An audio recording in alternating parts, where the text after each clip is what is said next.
That was unexpected. Hey, everybody. I am pre-recording this week's midweek check-in because tomorrow, or today for you guys watching this, is Mrs. Winchester's birthday, and I belong to her all day. So just some stuff just to catch up with everybody. So as of today for me, tomorrow for you, yesterday for you. Phantom of Nibelheim Act 5 went up at 8, basically about 8:30. Oh my god. What a... Act 5. Just Act 5. Now, a little bit of insight. I had always intended to rework Act 5 for years. I just never had a reason to. Reason being, when I first wrote Phantom of Nibelheim, that was 20 years ago, because I was writing this, I started with Act 1, was originally a birthday present for the future Mrs. Winchester. We had been together a year, roughly, and by the time I finished, it was around our 1 year. So she got 5 acts that were spaced out, and she would stay up and read them at night, and I think she says I would stay up and read them and reread them and cry. But yeah, at the time, we were super into the Phantom of the Opera movie that had come out recently, actually a few years back, I think. Yes, we were super emo, and theater kids to boot. So she actually had this really pretty dress. So I remember it being red with orange ruffles on it. And she dressed in it, and she was Christine, and I was the Phantom. And we did some makeup on me so that I could be the Phantom, and we would just act it out in the mudroom at her grandparents' house. And then, of course, we both love Final Fantasy VII. I mean, what teenager in that era wasn't talking about FF7? But Vincent was her boo. She loved Vincent. I loved Vincent.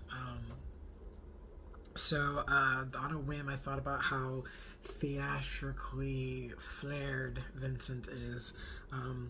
So that's what inspired me to write Phantom of Nibelheim. I tried integrating elements of the play, because at the time it was based off the movie that we had watched. I have only seen the play in YouTube form, but it was still the 25th anniversary, I think. What was it, something Albert Hall or something like that? It was still good, but I had always I revisited it. Dear God, 20. It was when I was in Lanket.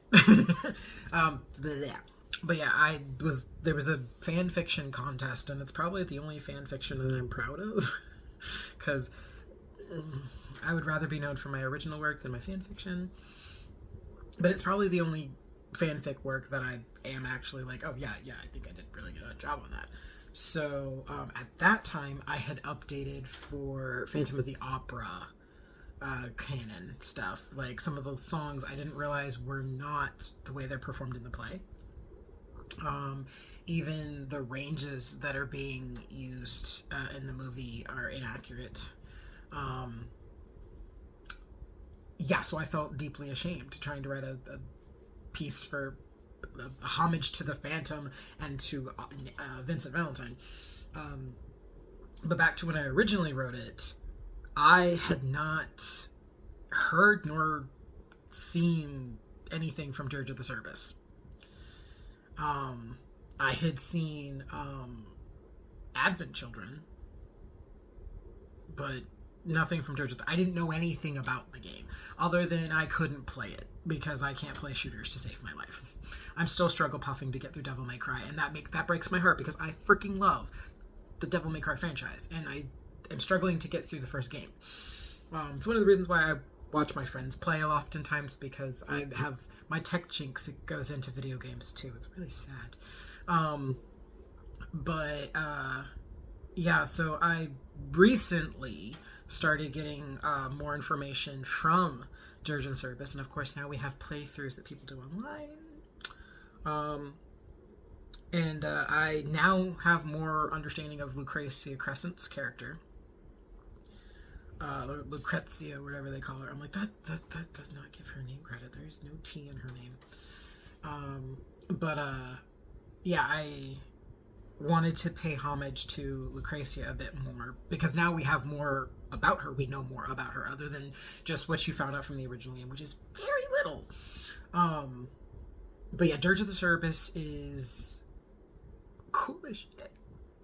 Not I mean not just because Gact is in it, but no, I wanted to integrate some of the canon that is now a part of that universe. So that's what I did for Act 5. So I hope everybody enjoys my homage, because obviously, yes, I augmented slightly because I don't have giant action sequences like you play them out in the game. Also, this plotline takes place like almost 200 years after like what happened to Vincent, which is 30 years prior, I think, in the game, the OG game at least. So yeah, it's the things happened. It's an alternative timeline, but I still tried to make it feel like it was in world. So I hope everybody has a chance to go check Act 5. And tell me what you think. If you haven't started Phantom of Nibelheim, all 5 acts are up now. So go check it out and tell me what you think. I will be trying to get back on top of my the deck of shorts. I'm debating if I want to write a new one or if I want to actually do The King and His Witch, which that is a romance. There's no way around that. It's a romance, and is my heart prepared to narrate a meet cute that's like romantasy level? I don't know. So all things considered, that's we're gonna be back into the veins. I'm gonna try and type up the Peek into the World tome tonight, and get that up for you. Schedule it so that I can focus on Mrs. Winchester tomorrow. But something I do want to talk about is, for those of you who might not know, I sent off my manuscript for Nature Call Summer because it got backing. It always comes from one person every time. One day, I hope I will finally be able to crowdfund based off of the fan base that I have built for myself. But until then, lately, I've been getting like people who just come forward and they're like, "No, I want to back this book." So yeah, Summer, I finally got back the edits today. Like it showed up as I'm trying to edit Nibelheim Act 5. Now, mind you, this took 2 whole days. Like I was on call on Monday, fortunately, which is when I was recording everything around the ridiculous amounts of traffic because I'm still trying to figure out how to sound buffer this room. But there was like people gutting engines. It was stupid, and I had been recording since 4:30 in the morning because I couldn't sleep. Yes, I got kicked out of my sleep by the great beyond again, and so I started working on recording. And then today, which is Tuesday for me, I edited it, and that was an hour and a half of audio just to clip, and then I had to get all the effects in there, which one of the reasons it didn't go up when I was hoping it was going to go up, because honestly it could have gone up at 6 if I hadn't been stubborn, but I digress. But yeah, it's up now. I hope everybody checks it out. And the rest of my evening after I get all the other stuff done is going to be dedicated to getting edits for Nature Call Summer done. And then I'll send that back in the morning for hopefully get that ball rolling. Because my goal is April to have Summer out. That's my goal. But the Cosmos will do what it wants to do, right? In the meantime, though, as always, my blessing to you guys is to be kind to yourself and to others as we all transverse the same route in life, just different vehicles. Some of us are just going faster, and some of us are going slower than others. Remember, we reap what we sow. So if we plant kindness, compassion, and empathy, we will reap it in return. Might not be immediate, but it will. And as just, I hope everybody has a good Valentine's Day coming around, because it's not just about the romanticism. It's just, the idea of celebrating human connection, I think, is what I get out of Valentine's Day. In other cultures, it's not even romantic all the time. Sometimes it's literally just about human connection. So rather than focusing on the romantic aspects of it, maybe give yourself the celebration and gratefulness for just having a community to connect with, and maybe connect with somebody that might need some connection that day.